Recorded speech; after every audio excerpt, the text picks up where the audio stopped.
దుఃఖపడువారు ధన్యులు, వారు ఓదార్చబడుదురు.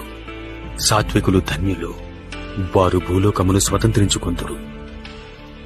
నీతి కొరకు ఆకలి దప్పులు గలవారు ధన్యులు, వారు తృప్తిపరచబడుదురు.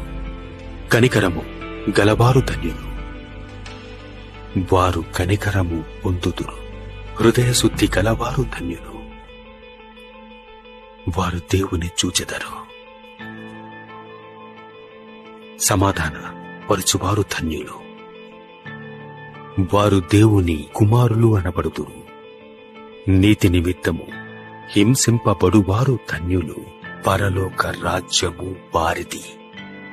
నా నిమిత్తము జనులు మిమ్మును నిందించి హింసించి మీ మీద అబద్ధముగా చెడ్డమాటలెల్లా పలుకునప్పుడు మీరు ధన్యులు.